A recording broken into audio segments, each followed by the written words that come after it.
Ja predlažem da počnemo sa prvim panelom. Ja sam Mirza Kušljugić, predsjednik Reset centra za održivu energetsku tranziciju, think tank baziran u Sarajevu i bit ću moderator ovoga prvoga panela. Zahvaljujem se organizatorima što su mi pružili priliku da moderiram panel koji ima izazovan naziv Energetski sistem Jugoistočne Evrope i strategije za prevazilaženje krize. Dozvolite mi, pošto je veći dio panelista iz susjednih zemalja koji ne razumije jezik koji sad trenutno govorim, da ja zbog jednostavnije komunikacije i njihovih odgovora panel moderiram na engleskom jeziku. So we basically have the question which is to be answered, how to overcome energy crisis with accelerating decarbonization of power systems in accordance with EU climate and energy policies. Today we have presented representatives from the region, from EU member states, Romania and Bulgaria, Minister Hristov from Bulgaria, Minister of Energy, and Mr. George Agafite, State Councillor of Romania. And we also have representatives from the region, Ministar Petar Đokić, Ministar Energije i rudarstva Republike Srpske, Bosna i Hercegovina, i gospodin Viktor Andonov, advisor to the Prime Minister of North Macedonia. There is a difference between these two countries. The member states have to oblige to the strict EU acquis, but also have, for us remaining from the Western Balkans, substantial financial support for their transition path. But all countries in the Southeast Europe face the challenge of implementing coal phase-out while ensuring security of supply. So which strategies do decision makers from the region see as winning for getting out of the crisis? And which are their strategic energy transition plans are the questions that we will try to answer. So we'll be working in the following mode. I will be asking the questions sequentially to participants on each of the thematic subjects, and I hope that we will have brief answers because we are already a little bit late and we have approximately 4 minutes per answer to the question. So the first thematic subject is strategic political commitment and strategic plans for phasing out coal and eventually fossil gas, expressed in coal regency and transition plans or in national energy and climate plans. We would also like to hear what's the potential role of fossil gas and nuclear energy in the forthcoming period. So I will start with a question to Mr. Agafite from Romania. Romania's new decarbonization law requires the definite closure of coal-fired power plants by 2030. with perhaps several remaining in strategic emergency reserves through 2032. Very ambitious. So, what were the driving economic and political forces behind this decision? And how do you plan to ensure the security of electricity supply without coal-based generation? The floor is yours.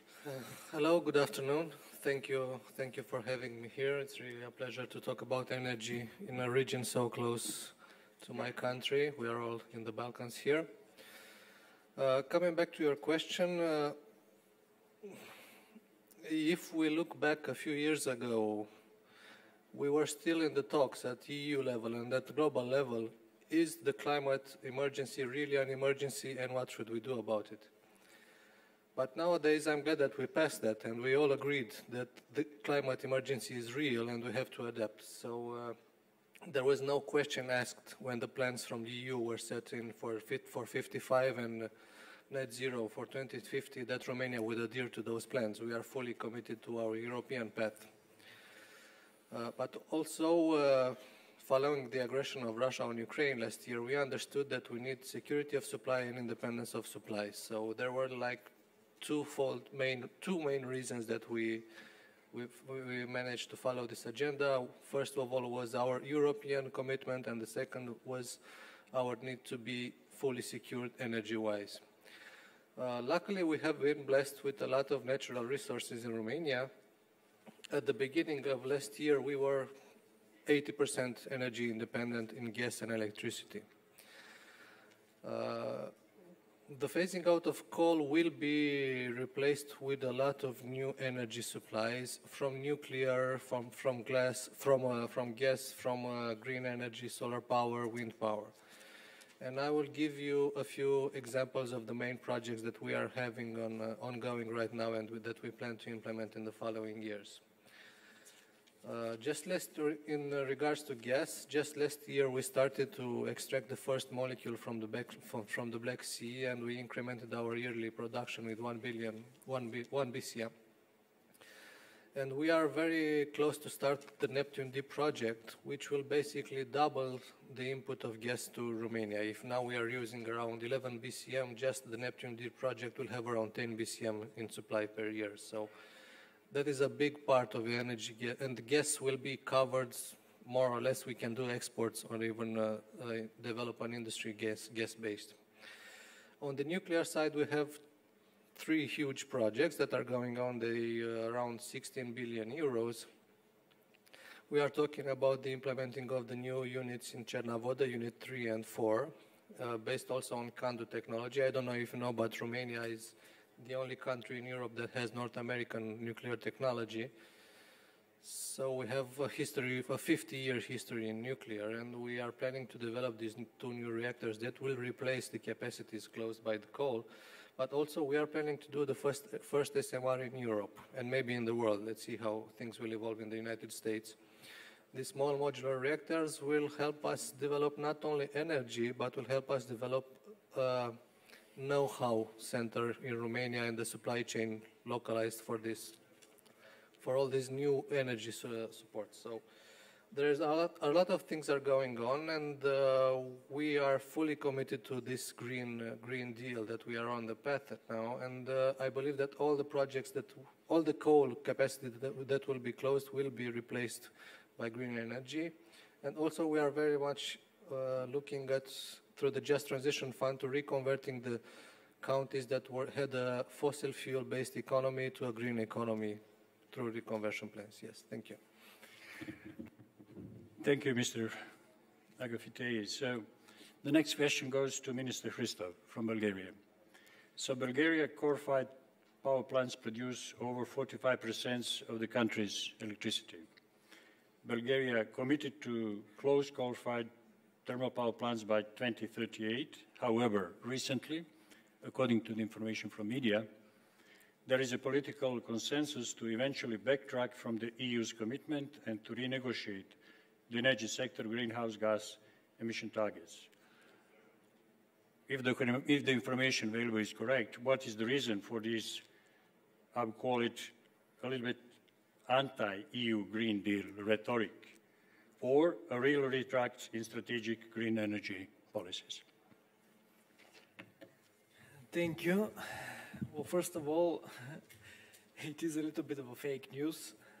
Bulgaria is not backtracking. We're fully committed to the European targets for decarbonization, including the latest updates for 55.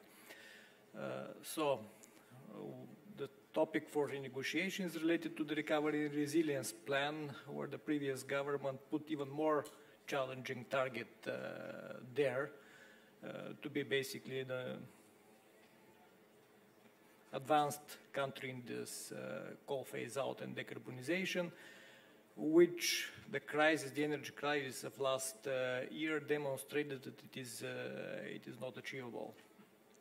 Currently, Bulgaria is producing much less energy from coal since last year. Basically, all the power plants were fully loaded due to the high demand of electricity in the region.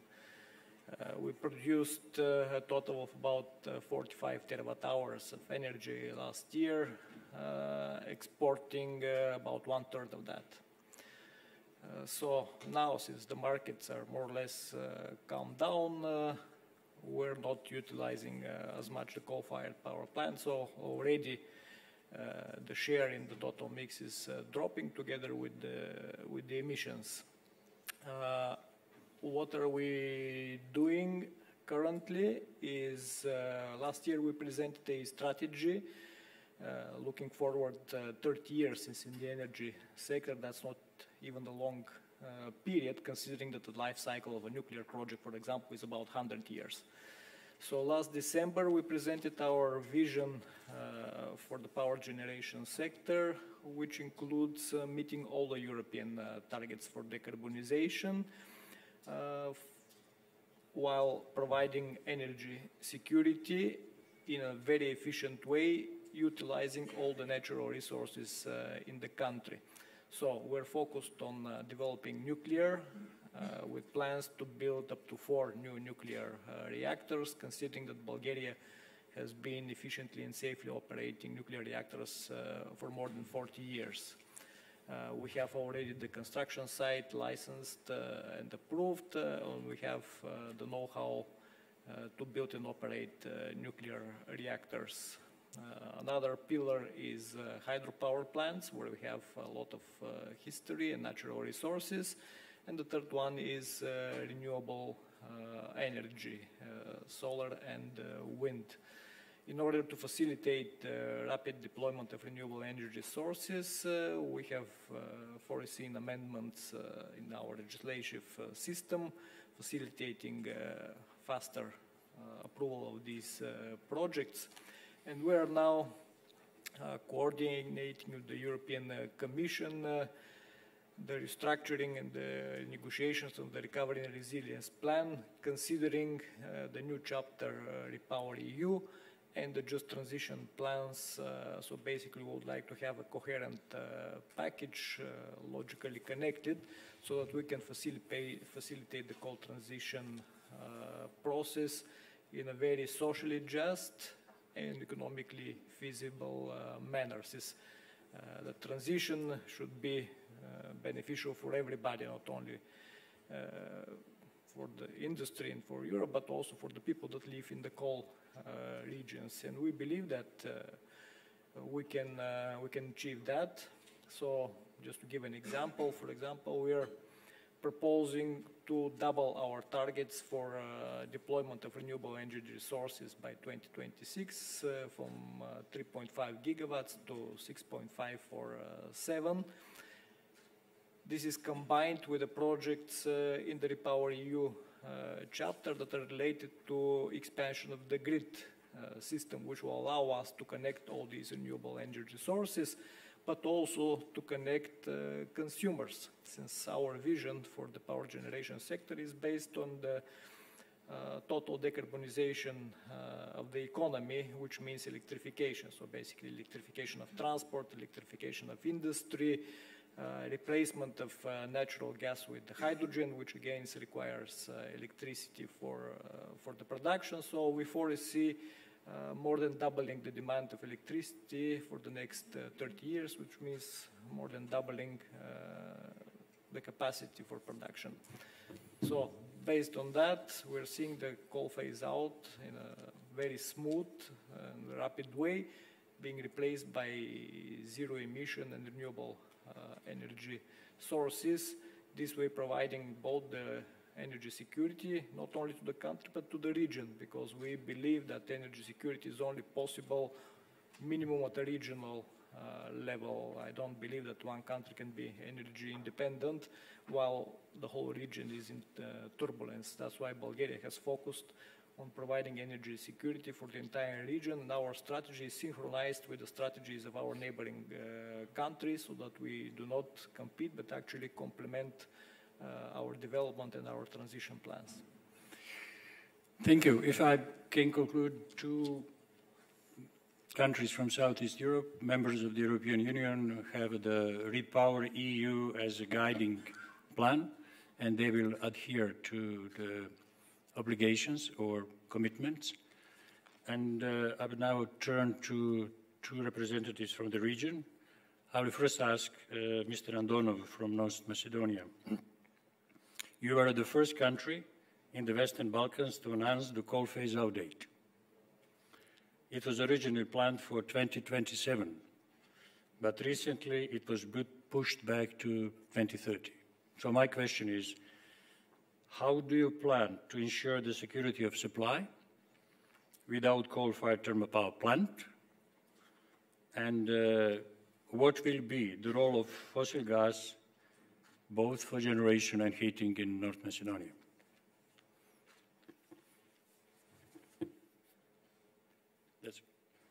Thank you for your question.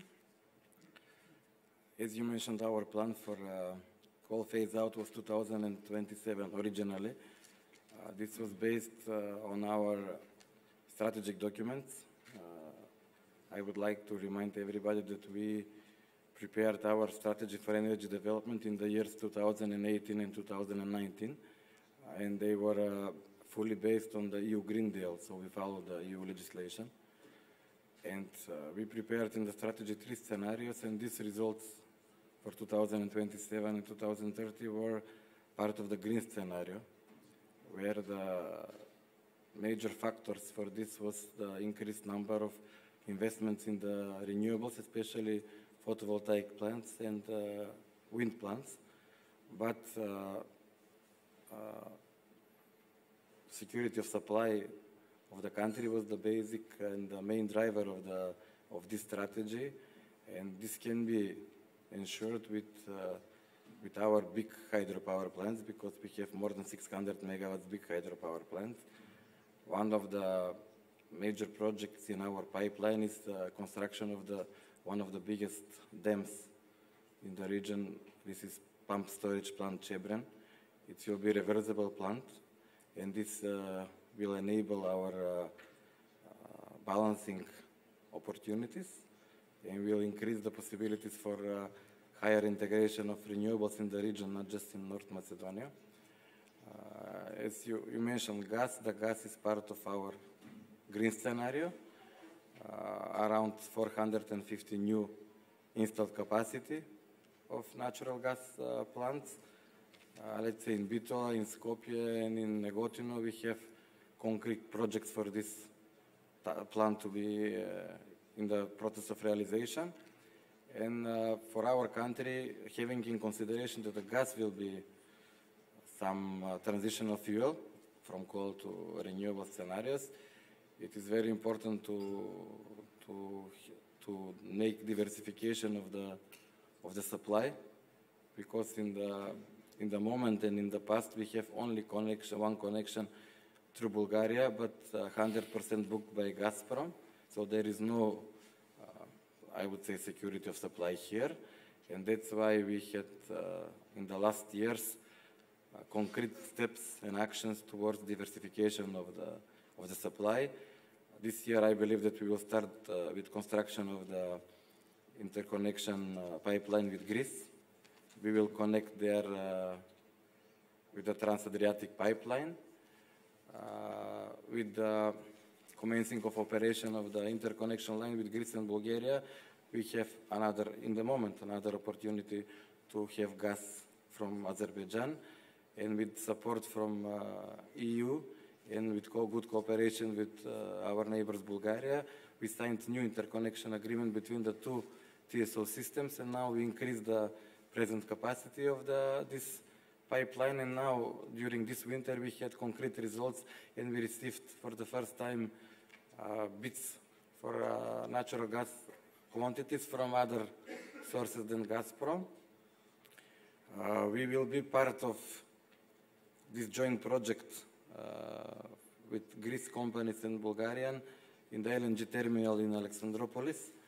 So we believe that with these concrete steps, we are also negotiating with Bulgaria about some storage to keep some amounts of natural gas in their storage in Chile. So we believe that with this portfolio of the projects, we can enable this security of supply even without coal-fired plants. But I would stress here that now we are in, because according to our legislation, on each 5 years we need to adopt strategy for energy development. So now we are in this moment, 2023, where we are preparing new strategy for energy development. So we will see based on the new analysis, because we don't need to forget that this year we had energy crisis in Europe that affected the whole energy systems in the region and in Europe. So this needs to be taken in consideration, and we will see, based on the new strategy, what will be our targets for the coal exit. But I believe that, again, we will follow the EU Green Deal and then this new Repower Europe plan. Thank you. Thank you. If I can just shortly summarize, your security of supply is based on using the new gas-fired thermal power plants. Thank you. Sada bih uputio pitanje ministru Đokiću, ministru za energiju i rudarstvo Republike Srpske. Vlada Republike Srpske je u posljednje vrijeme promovisala vrlo ambiciozne planove investicija u proizvodne kapacitete, kako u vjetar i solar, tako posebno u hidroelektrane. U zadnje vrijeme čujemo i neke planove koji su vezani za gasne elektrane, ali je uvijek podcrtavano da u dogledno vrijeme sigurnost snabdevanja je bazirano na korištenje termoelektrana na ugalj. Pošto Bosna i Hercegovina nema definisani datum izlaska iz uglja, na kojem konceptu strategije dekarbonizacije proizvodnje električne energije, na primjer na ETS sistemu, je baziran plan razvoja proizvodnih kapaciteta u Republici Srpskoj i da li je taj plan usaglašen sa dokumentima koji su prezentirani u integrisanom nacionalnom energetskom klimatskom planu ili njegovom nacrtu koji je predstavljen prije neki dan. Hvala lijepo još jednom za priliku da govorimo o ovako značajnim pitanjima.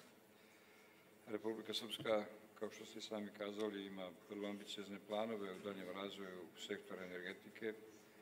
Naravno da sve svoje planove baziramo na opštoj strategiji koju smo usvojili i u Republici Srpskoj i u Bosni i Hercegovine, ali rukovodeći se i onim što su direktive i smjernice koje dolaze iz evropskih institucija.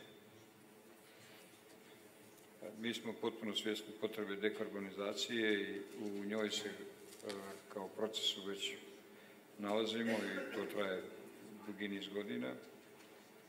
Svjesni smo potrebe da je neophodno izvršiti tranziciju u optimalnim rokovima kako bismo izbjegli moguće posljedice koje mogu da osjete i država, a posebno i građani, jer ovdje i u uvodnom dijelu, kada je govorio gospodin Lorkovski, on je upozorio na važno pitanje energetskog siromaštva, ali prije svega u kontekstu povećanja naknada koje bi se morale uvesti za proizvođače električne energije koji koriste fosilna goriva. Mi još uvijek imamo u ukupnom proizvodnom miksu oko 60% energije koju dobijamo iz fosilnih goriva i u Republici Srpskoj, a i u Bosni i Hercegovini. I naravno da je naš plan usmjeren ka promjeni, ubrzanoj promjeni te strukture i uvjereni smo da mi možemo već u narednih do 5 godina, ukoliko ne dođe do nekog složenijeg poremećaja u našem okruženju Evrope prije svega, obezbediti da se izgrade novi proizvodni objekti koji koriste energiju sunca i vjetra i hidroenergiju i da će u tom smislu proizvodni miks izgledati sasvim drugačije. On može čak da bude u iznosu 30% u korist fosilnih goriva ili čak i manje, a preostali dio za obnovljive izvore energije. Mislimo da je taj plan vrlo realan i on se protokom vremena može samo poboljšavati i dovesti nas do skoro, ne u potpunosti, ali znatnog smanjenja energije iz fosilnih goriva.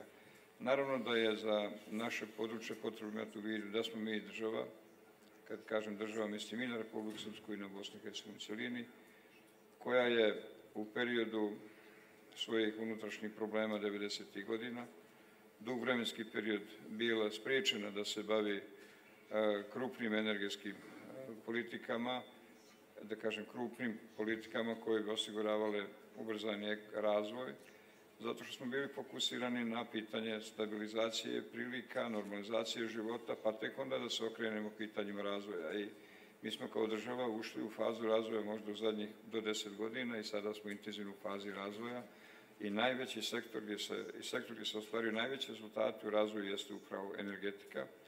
I tu, kao što sam i tamo na preskonferenciji kazao, naša procjena vrijednost svih naših projekata u narednih do 5 godina dostiže vrijednost u ovom času oko 3 milijardi i 150 miliona maraka i bit će to i više. Čak u ovoj godini se može ugovoriti i više. Važno je reći da u svemu tome nacionalna kompanija elektroprivreda ima jedan poseban udio i ulogu i naša i ostale elektroprivrede u Bosni i Hercegovini i to je jako dobro jer se na taj način daje onaj stvarni osjećaj potpune sigurnosti za naše domaće potrebe, kako potrebe industrije, tako i građana u pogledu proizvodnje i snabdevanja, ali se naravno oslobađaju određene količine i viškovi koje možemo kapitalizovati na tržištu. Mi smatramo da i ovo što ste kroz vašim pitanjem postavili, usmjerili ovu pažnju, smo veoma odgovorni kada je u pitanju primjena nacionalnog energetskog klimatskog plana ili ostvarenje ciljeva koje definiše taj plan, intenzivno kao dva entiteta koji nose svu odgovornost za oblast energetike i koji imaju u državi isključive nadležnosti da se bave energetskim pitanjima, da mi radimo na tome da usvojimo nacionalni energetski klimatski plan, ali i bez njegovog usvajanja u ovom trenutku mi razumimo njegovu ideju i vrlo odgovorno i dosledno radimo na ne samo razumijevanju, nego na primjeni, na provođenju, na planiranju i realizovanju onih aktivnosti koje nas vode ka ostvarenju ciljeva koje proizilaze iz nacionalnog energetskog klimatskog plana. Ono čime smo mi zabrinuti jeste promjena u evropskoj politici u sektoru energetike koja se desila u toku prošle godine, ona se pojačava i razvija u ovoj godini, a to je bez saglasnosti, bez bilo kakvog posebnog vida šireg informisanja, vraćaju se u pogon postrojenja koja proizvode energiju iz fosilnih goriva i to su izuzetno objekti sa velikom instalisanom snagom. Kakve su to poruke koje se šalju svima nama koji još nismo dostigli ciljeve iz nacionalnog energetskog klimatskog plana? Drugo, da li će se ovaj postojeći energetski miks u Evropi moći držati na ovaj način ili ne? Gospodin iz Lafaža je govorio o tome da je u njihovoj proizvodnji prilike uticaje električne energije koju dobijaju iz fosilnih goriva ili uopšte korištenje električne energije u tom smislu problematično sa stanovišta 10%. Sve ostalo su neki drugi faktori uticaja. Dakle, mi trebamo obratiti pažnju ne samo na oblast energetike, na naša velika ložišta koja imamo u energetskim objektima, nego i na ostale industrijske proizvođače koji su potencijalni veliki zagađivači, emiteri CO2. Kako ćemo sa tim da se nosimo?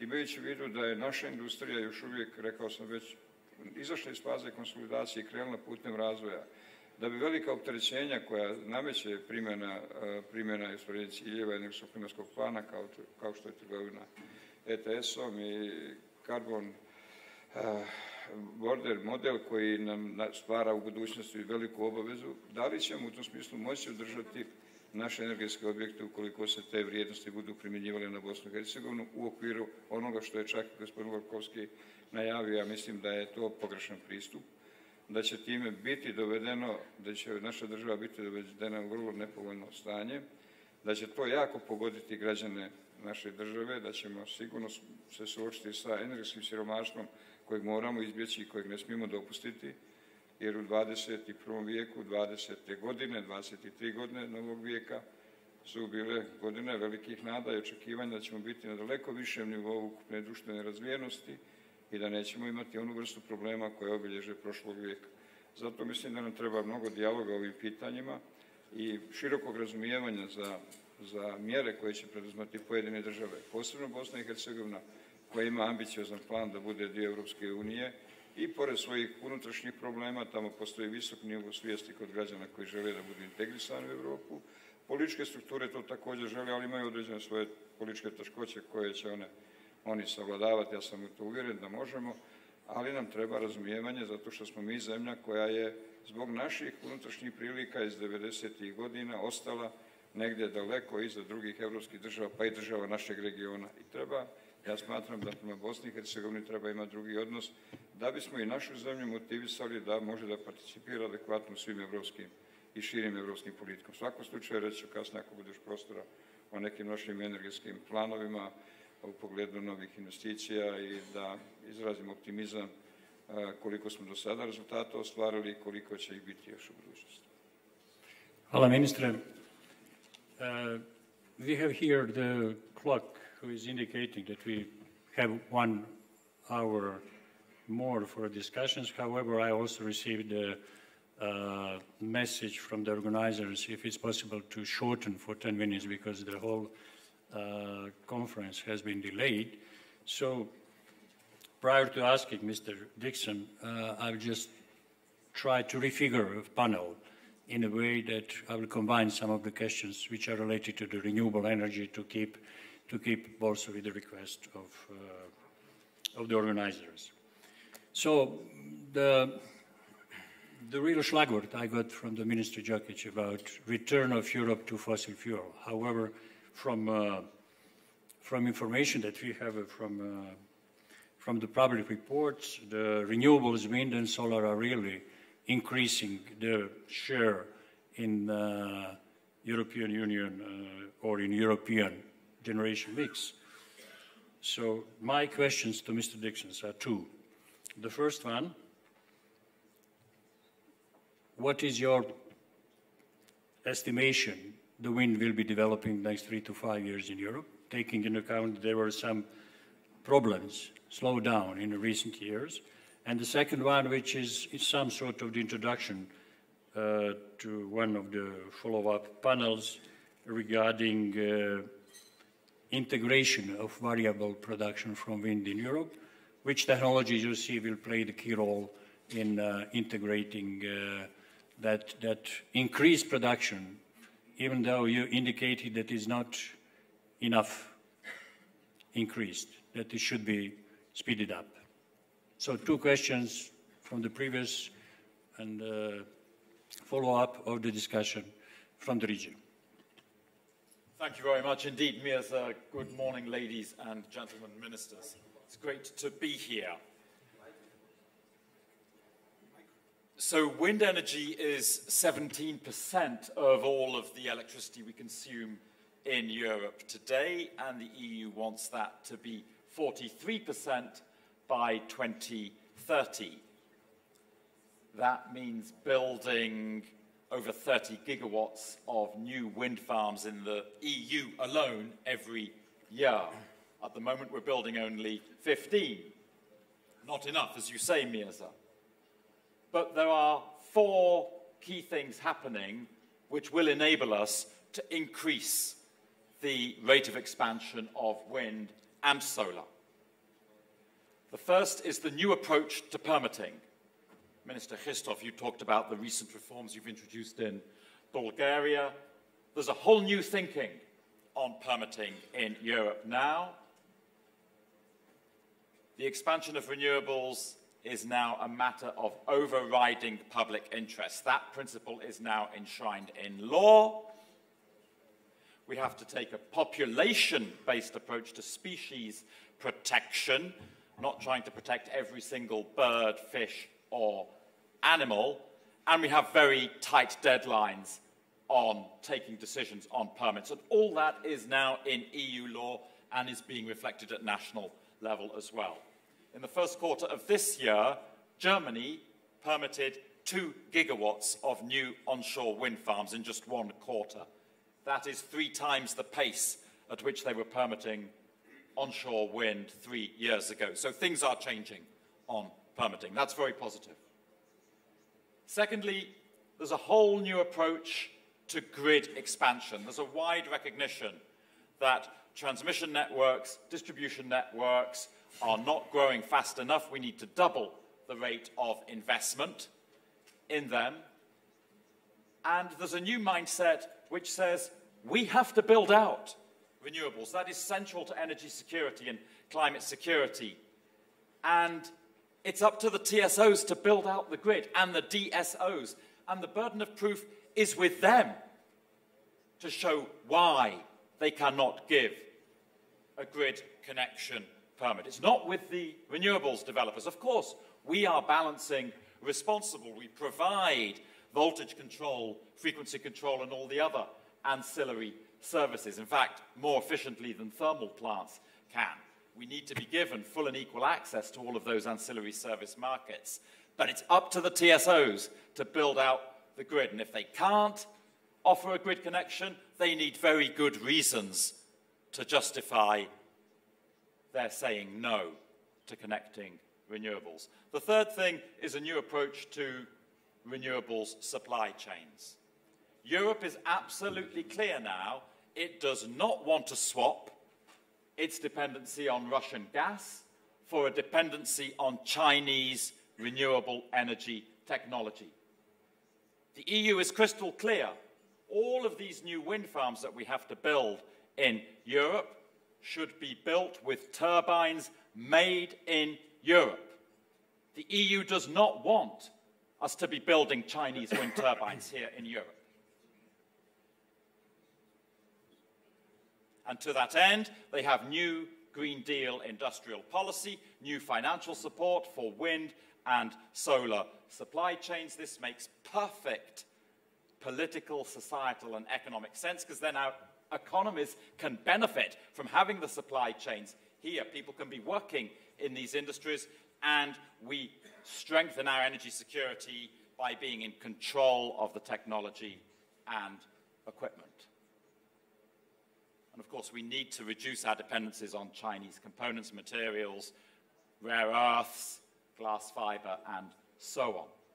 And the final thing is the EU's very clear that we need to strengthen the market signals to investors. It's very good that here in Serbia, government is now moving forward with two-sided contracts for difference.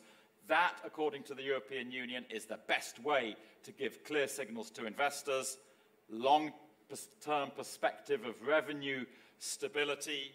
PPAs also have a vital role to play, and it's very good that in both Bulgaria and Romania you've now passed laws which ensure that corporate renewables PPAs can be signed freely between large industrial off-takers and wind farms. It's crucial when you have these market signals, when you have auctions, that any price ceilings should reflect the actual cost of the turbines and the solar panels.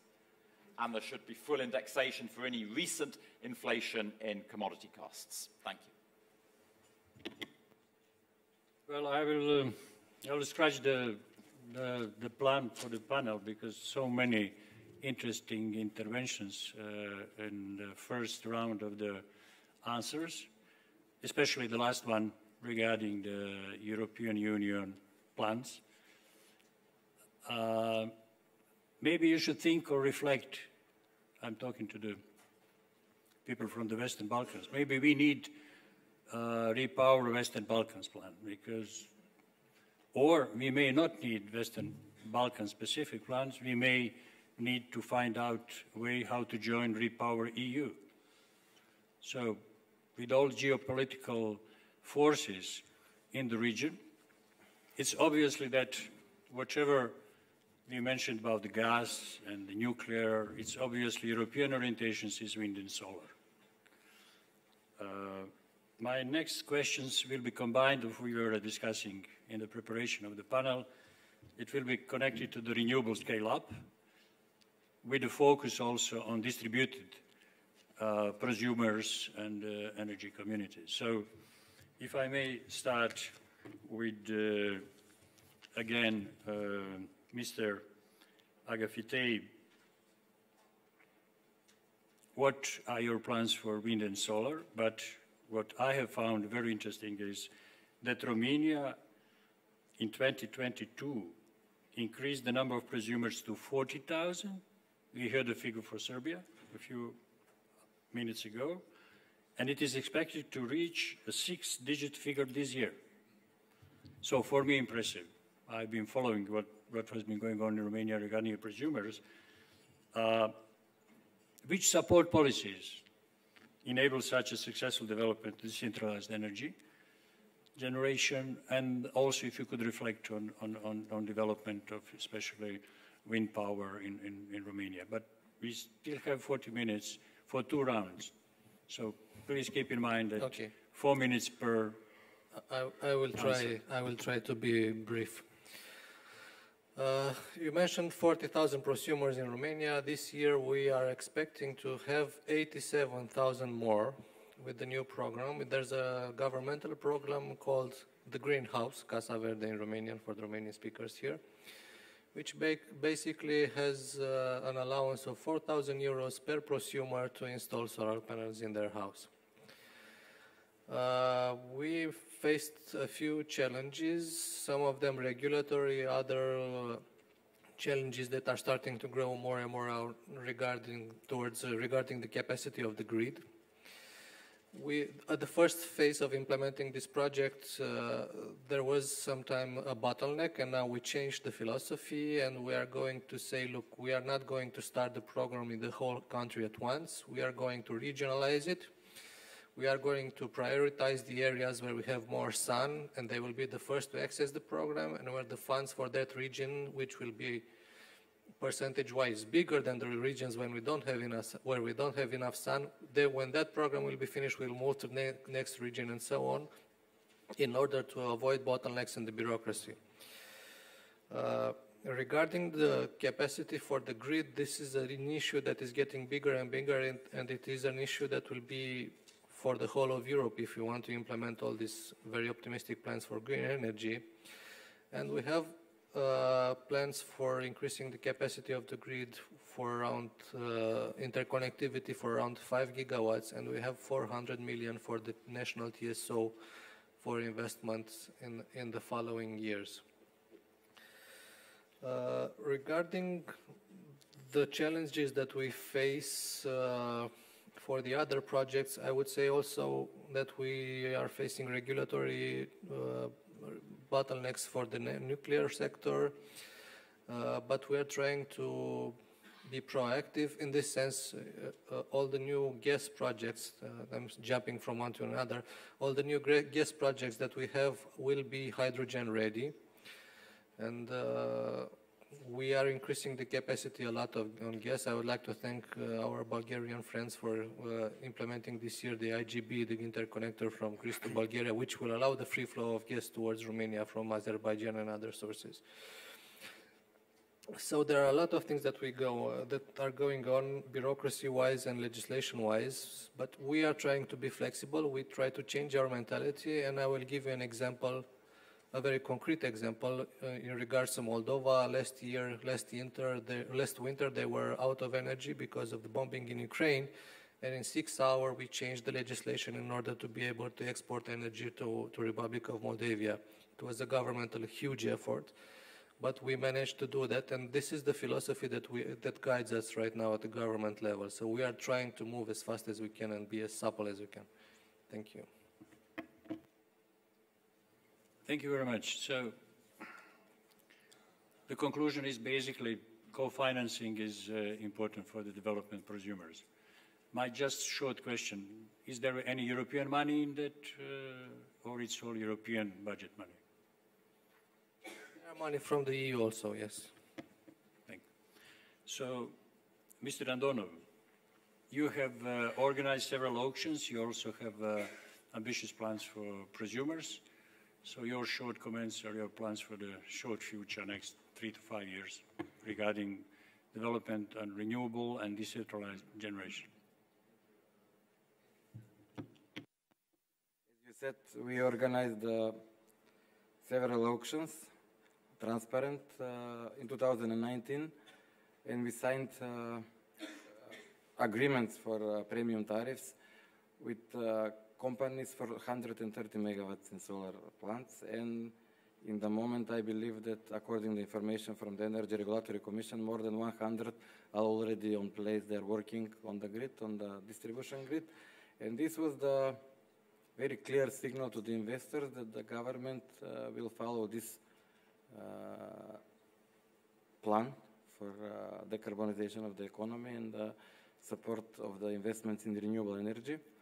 And in general, if you want for the energy transition to be successful at the end, we need to share the portfolio, the investment portfolio between the big investors, let's say the big foreign companies that are present in the region, between the medium-sized companies from the country and the region, and the households or the small entities. And we are doing this in all segments. For the big investors, we have adopted new law for strategic investments, and we have already in place several big investments from Europe, Baku from France, WPD from Germany, Mytilineos from Greece. We have companies from Bulgaria, Solar Pro, Hex Solar. So they are, let's say, we are following this, that they should be also present in the country to share their experience in the transition. On the medium size, we provided these companies to participate on the competitions, and they made their investment with support of the government and the domestic banks. So this is functioning. And for the prosumers, because you mentioned the prosumers, we made some changes in the legislation, and we allowed very, very easy procedures for the households to install these rooftop installations. And we also are providing subsidies through the Ministry of Economy in amount of 1,300 euros per household to install this kind of system, which is 3 times lower than in Romania. But this is our financial capability of the country. And we believe that this will give results only in 1 year. According to information from the distribution system operator, we have 80 megawatts installation on rooftops. And this part with the prosumers is different because usually the companies on their rooftops, they have a bigger capacity that can be installed. And we are limiting the installed capacity of the industry to 40 kilowatts. And let's say they can install 200, 300, 400. And usually they are going with this option. And they are obtaining a license for producing electricity. And they are working on the market through suppliers and traders. But it's obviously that the people, the companies are using this opportunity. And according to our strategy and the National Energy and Climate Plan, the potential is around 400 megawatts, and I believe that we can use this potential in the next 2 or 3 years and maybe increase more than this. Thank you, Mr. Nadornov. Minister Christov, could you inform us which policy tools Bulgaria is using for increasing the share of renewables, auctions, prosumers, subsidies? We're implementing similar programs, as a colleague from Romania mentioned, to provide financial support to consumers to start producing electricity from renewable energy sources. The programs are targeting both households as well as industrial users. In addition to that, we're discussing with some communities to run a pilot project for the so-called virtual photovoltaic power plant, which basically means households practically renting out the space on their roofs so that we can install a distributed or decentralized photovoltaic power plant. But instead of these households consuming the electricity, actually these all elements are connected into one large photovoltaic power plant which sells the electricity on the market. So we're experimenting with different schemes in order to increase the share of the so-called prosumers. Personally, I believe that this has a very big potential that is not still utilized in Bulgaria, and especially for the industrial users, the potential to have your own electricity from renewable energy sources is very big. So we will definitely implement several other programs in that direction. Thank you very much. Ministre Đokiću, u Republici Srpskoj još očekujemo podzakonske akte za novi zakon koji omogućava prozumere, a elektroprivreda Republike Srpske je pokrenula inicijativu oko instalacije fotonaponskih panela na individualnim zgradama. Kako vi vidite razvoj građanske energije u sljedećih 3 do 5 godina, odnosno čitave priče distribuirane generacije i da li će distributivna mreža biti možda problem, kao što već vidjeli smo da se pojavljuje u Evropskoj uniji? Od posebne važnosti, kao što smo svi svjesni, da podstaknemo ovu aktivnost i ovaj model proizvođač kupac i da na taj način dođemo do efekta racionalnog korištenja električne energije, dakle ušteda u potrošnji. Kao što ste sami kazali, mi smo taj proces već otvorili. Za sada on još uvijek nije dobio dinamiku koju smo planirali čak u ovoj godini, ali sam uvjeren da će se taj proces razvijati.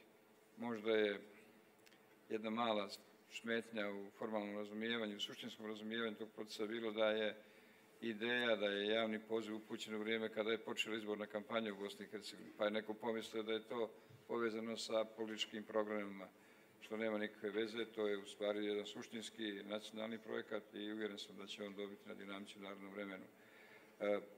Za sada smo zadovoljni sa onim koliko je u ovom času pokazano interesa i vjerujem da će taj proces da napreduje.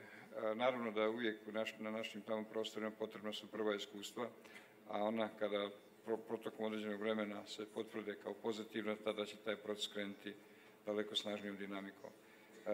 Potrebno je još u zakonodavnom dijelu regulisati pitanje izbjegavanja poreskih opterećenja koja mogu imati proizvođači i kupci u takve vrste energije i nadam se da ćemo u tom smislu uskladiti svoje aktivnosti sa poreskim sistemom i naš cilj na taj način, da kažemo, osloboditi i omogućiti da budu u cijelosti realizovan.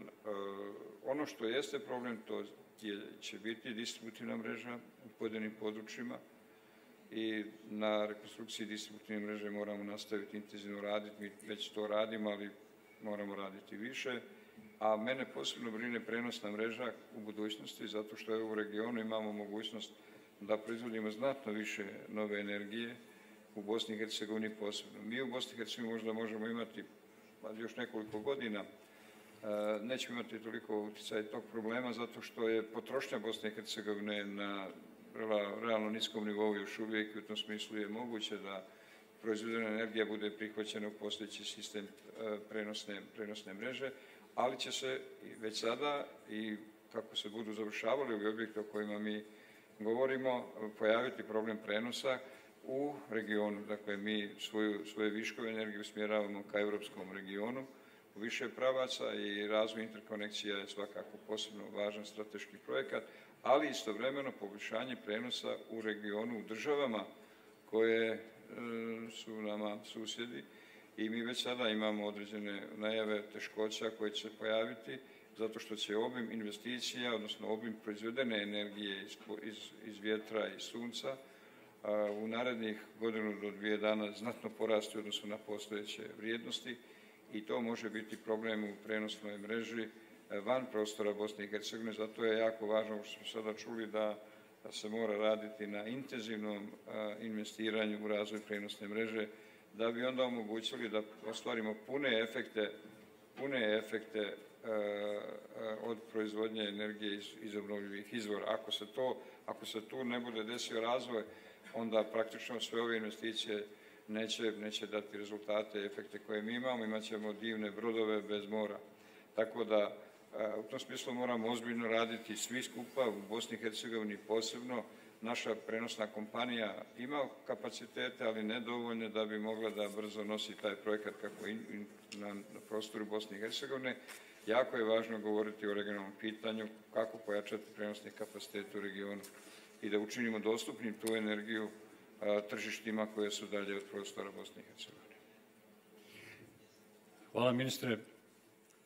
I will use the remaining part of the panel just to try to answer one question. How do we finance energy transition? How do we finance grid expansion? How do we finance new power generation facilities? How do we finance coal phase out? How do we finance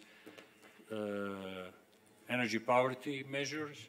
And I will start with the question to Mr. Dixon.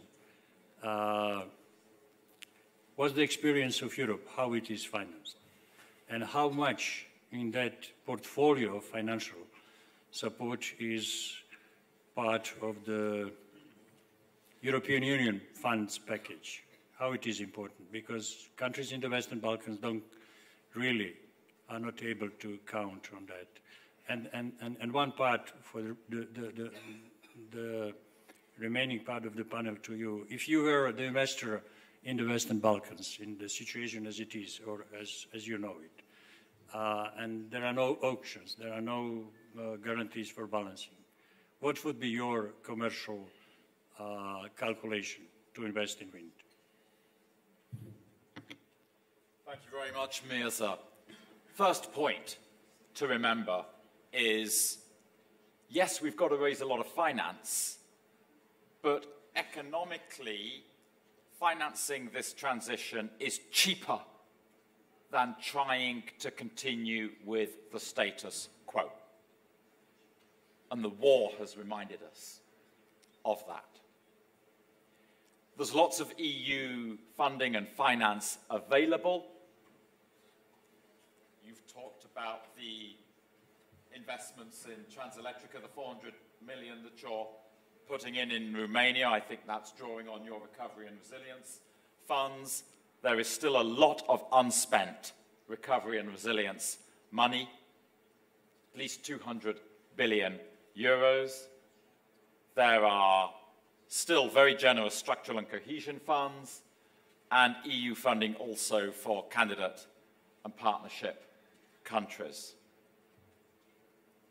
The EU also has the European Investment Bank, the world's largest climate bank, which is now lending even more money for energy transition, and not just in EU member states. And of course, there is the European Bank for Reconstruction and Development as well, which has a special focus on the whole of the Balkan region and the wider Central European region. So there's no shortage of financial support. And there's also a lot of private finance that wants to invest in the energy transition as well. And this brings me on to your second question, Mirza. Lots of private capital out there. It needs a perspective of stable revenues. And of course, CFDs provide that. Corporate renewable PPAs also provide that. And it's great now that there are so many industrial and corporate consumers of energy around Europe and across the whole of the Balkans who want to decarbonize and want to decarbonize with renewable energy. 5 years ago, these guys did not like wind and solar. They thought we were expensive, they thought we were intermittent and messing up their energy supply and the whole of the energy system. Now they have a completely different view. They want wind and solar. They see that it's cheap. They want to decarbonize, improve their energy security, and they're banging on our door every day, begging us to build wind farms to help them decarbonize, whether it's for the direct electrification of their industrial processes or they want to decarbonize via renewable hydrogen.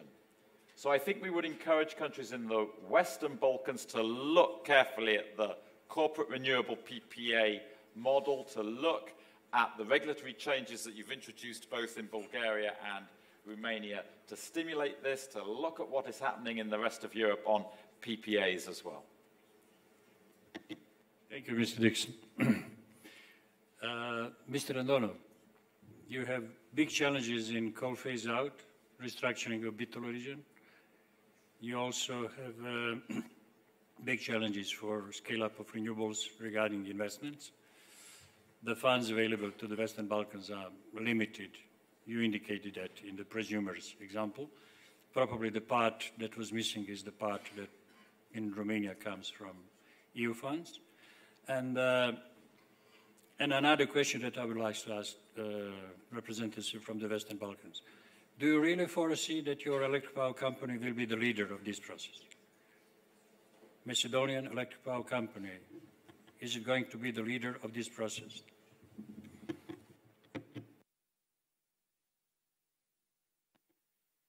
It's not, okay, I understand the question, yes. The biggest producer in our country is that this ESM,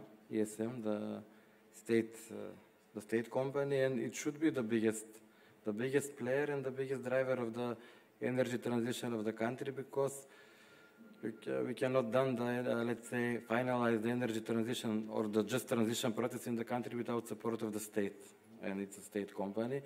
But Mr. Dixon made a good point. There is no shortage for money in EU, but there is shortage in the Western Balkan region, and this is obvious. We are receiving support from this international financing institutions such as EBRD, European Investment Bank, KfW. We are receiving some portion of grants for our projects through this initiative of Western Balkan Investment Framework, but this is 20%, 30%. And if we are discussing about the transition of Bitola, Bitola have more than 3,000 employers there, miners, most of them miners. The whole region of Pelagonia will be affected from this transition. Everything will be changed. We started with support of the European Bank for Reconstruction and Development and EU delegation in Skopje. In the last 2 years, this project just transition diagnostic, and we have, let's say, prepared some action plan that is tackling only these 2 regions of Kičevo and Bitola that will be affected as end of this just transition. And this is, for me, I would say, a good start. We need to understand that this will happen. Whether it will happen in 10 years or 15 years, this will happen, and we need to make smart decision. The politicians need to make this hard decision, but they need to be on time. Because if we wait for 15 years not to discuss, not to work on this, at the end it will be even harder and even more expensive. So you mentioned previously during some of the questions that we need to make a repower plan for Western Balkan, but I think that we need to follow Repower EU. We need only just transition fund separate for Western Balkan, and this should be a joint initiative from our region, because let's say we have more sun than Romania. If we give 4,000 euros to the household, we will have even better numbers than them. So this is obvious. We have 20 or 30% more radiation than them. So at the end, we are having this is very simple. At the end, we are having the same obligation, the same targets, 0 emissions. They have just transition funds, cold transition regions, I don't know how many facility funds, banks. We don't have anything. And at the end, the same targets.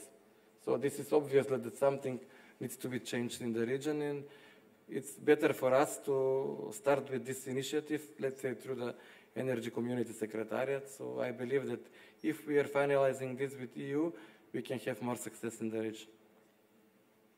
Well, thank you very much. I've just, for the comparison, ask Mr. Agafite, coal regions in transition Romania. I just happen to know the latest information. It seems to be your program for restructuring the just transition regions in one part of Romania. It's a model for the other Western Balkan countries, and delegation from Serbia visited just recently Romania. But would it be possible to design socio-economic restructuring of that region without support of European Union? That's a very hard question to ask, but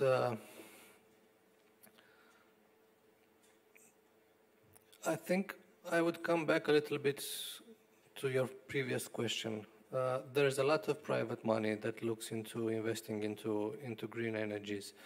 And the first thing that an investor asks, at least when they come to me at the government, is for political stability and legislative predictability. If we have these two key elements at first, then we can talk about attracting private money. And we have a lot of Exim banks like Japan. We have a lot of investment funds, even from the Middle East, that are coming and looking at EU. Not only at EU, but at Europe, because these are money that want to be part of this transition, and they have to get into Europe somehow. So if we have political stability, legislative predictability, and a stable framework, I think we can attract a lot of private investments in these sectors that would help us reconvert the economies, because there's no other way. We cannot postpone this. I think this crisis that we passed through last year should be a catalyst towards fastening the transition to the green energy. Since you didn't mention, I just happen to know that the funds that are funds that are allocated for Romania for the just transition is more than 2.5 billion. I will just continue on with the question of financing and the question of importance of having available support from the European Union, asking Minister Christel, what is what are plans for just transition in Bulgaria? How do you think they'll be realized? And what is the importance of availability of European Union funds in that process? The just transition plans for Bulgaria have not been submitted yet, as we believe that it is better, we have a saying in Bulgaria, better to measure 3 times and to cut once rather than cut many times. So basically, as I mentioned before, what we're trying to do is to have a coherent approach and synchronize all these funds that are available for the just transition, for the Repower EU, and from the Recovery and Resilience Plan. But what is our general approach for financing? Projects that are commercially feasible, such as power generation from wind and solar, we try to attract private investments. Projects that are related with technologies that still are borderline and not purely commercially feasible, such as, for example, geothermal energy storage system, especially grid scale, that still do not have very clear examples or cannot be proven to be economically feasible. These are the projects where we target to provide some support, including with funds from the European Union. But I hear several times that the EU countries get this massive help from the European Union in the range of billions. For Bulgaria, the just transition plans are basically 1.1 billion, I believe. But there is no free lunch. EU countries contribute to the EU budget, and then the EU budget is redistributed back in priority areas. So it's not like EU countries just sit and somehow from the European Union we get these billions in finance. We have obligations and we have contributions. It works exactly the same way as the national budget. Everybody contributes in the national budget in forms of taxes and other forms, and then these funds are distributed in areas that are prioritized in the common well-being. So the European Union acts exactly in the same way, and the funds that we receive from the European Union are actually funds generated including with the contribution of Bulgaria as EU member. The European Union does not do any commercial activity, so there is no profit to be distributed. So we appreciate the funding. Against that, we have certain commitments. Just for example, since we're talking about coal, currently 1 megawatt hour of electricity produced from coal in Bulgaria, it's basically about 170, 180 euros, where the biggest portion of that is the price of the CO2 emissions that we pay. And this is due to the obligation that we have within the European Union. Countries that do not have these obligations, electricity produced from coal is very cheap, actually. So we contribute funds to the European Union. Jointly, all the EU members, we decide how to distribute the funds so that we reach priority targets that we have identified ourselves, and then these funds are redistributed back. So we should think about this as basically a national budget. Well, I emphasize these questions because the subject of CBAM and CO2 and emission trading system and a regional emission trading system, which I personally don't believe will be established in time, is all really about collecting and allocating money. So we have still 10 minutes. I will reserve my two last questions to Minister Đakić and to Mr. Dixon. So, Minister Đakić, da li u vašem viđenju elektroprivreda Republike Srpske će biti nosilac tranzicije ili smatrate da će i privatni investitori u velike proizvodne kapacitete biti bitni kao i mali investitori u distribuiranu proizvodnju?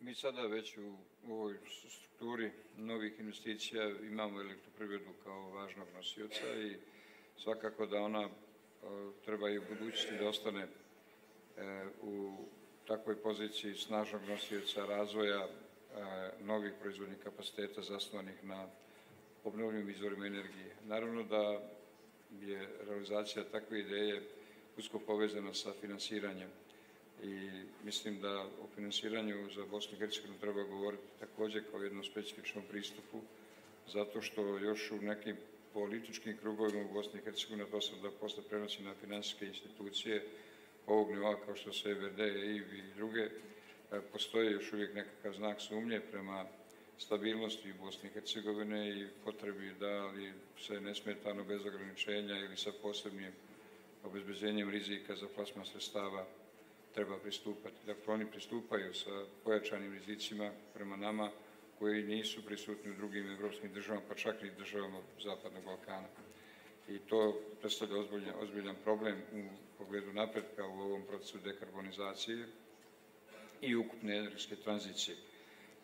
Ako gledamo strukturu investicija koje su u toku i oni koje će biti u narednom periodu, dominantne su investicije koje dolaze iz sektora, iz privatnog sektora, da ih tako označimo.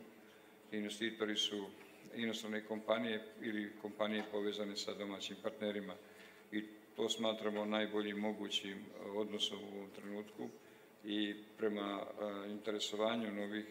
interesovanjima za investiranje u Bosni i Hercegovini, kod nas posebno u Republici Srpskoj, ja predviđam jedan izuzetno povoljan period koji dolazi u pogledu obima interesa i mogućnosti za investiranje i mi smo sa stanovišta propisa koji su bili neophodni, sve propise donijeli.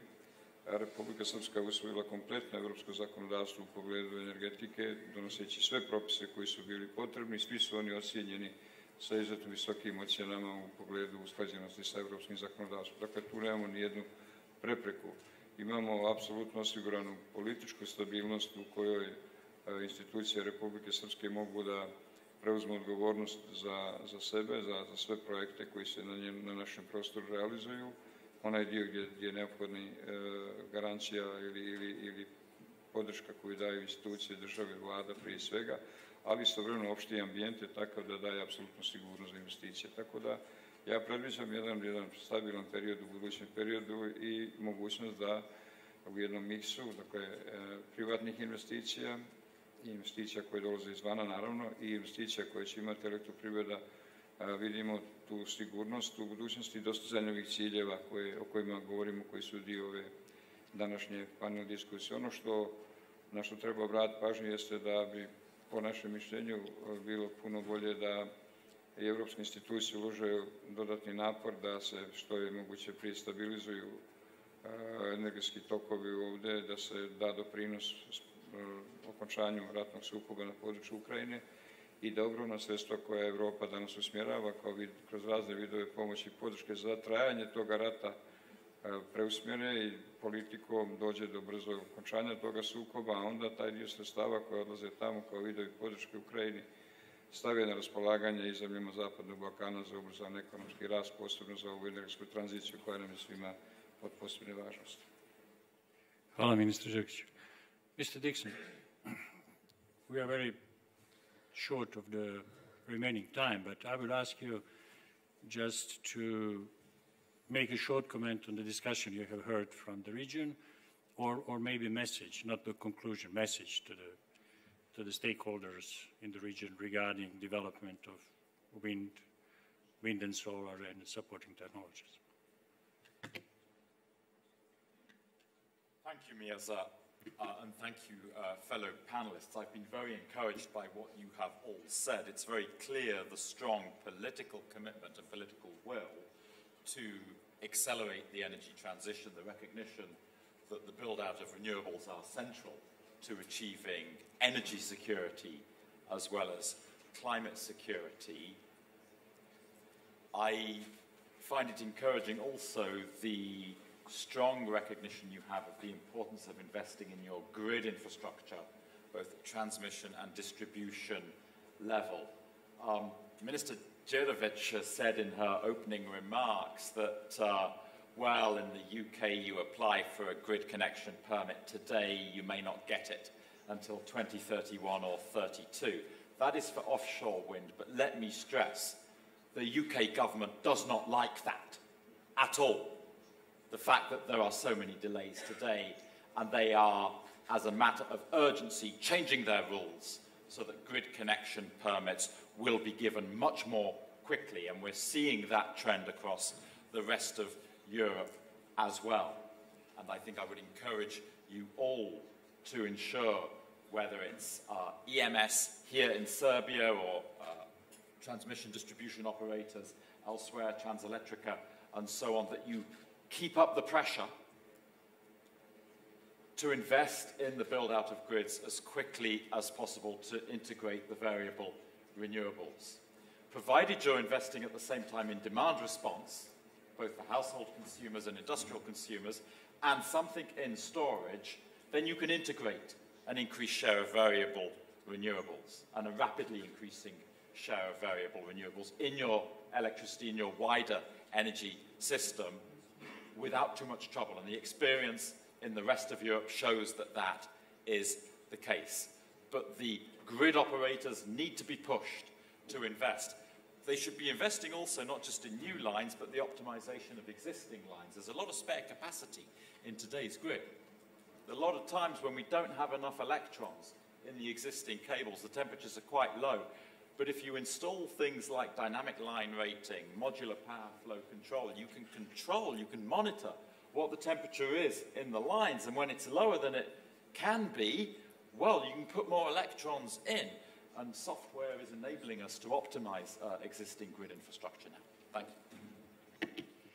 I would like to thank the panelists. We were not able to shorten it 10 minutes like organizers wanted, but at least we were on time. So let me make the final remarks. Pošto mislim da je ovo bitno za prisutne iz zemalja Zapadnog Balkana, ja sam sa zadovoljstvom prihvatio da budem moderator ove sesije, zato što Reset trenutno privodi kraju istraživanja u 6 zemalja Zapadnog Balkana vezano za procjenu da li će sljedeći 3 do 5 godina doći do ubrzanja energetske tranzicije, da li je to izlaz za energetsku sigurnost. U istraživanju učestvuje, istraživanje se izvrši za koji mjesec, preko 100 eksperata iz svih 6 zemalja. Oni su procjenjivali i političku volju, meni je drago da smo ovdje čuli odlučnu političku volju da je dekarbonizacija put za obezbeđenje energetske sigurnosti. Ocjenjivali su i sve druge aspekte, između ostalog i financijski aspekt. I evo samo kratko kao zaključak. Nisu toliko optimistični kao što je danas bio optimističan ovaj panel. Mnogo je složen proces, po njihovom mišljenju, puno prepreka ima i pogotovo nisu optimistični da će ključni akteri energetske tranzicije, vlade i elektroprivrede biti nosioci ovoga procesa. Ovo je samo kao za razmišljanje. Normalno, svi vi ćete biti u prilici da taj dokument dobijete kad bude javno dostupan. Hvala svim panelistima još jednom. Prema scenariju, nakon panela ide prezentacija sponzora. Prva prezentacija je Lafarge Srbija, a prezentaciju će predstaviti generalni direktor Dimitrije Knjeginjić. Hvala vam još jednom i hvala još jednom.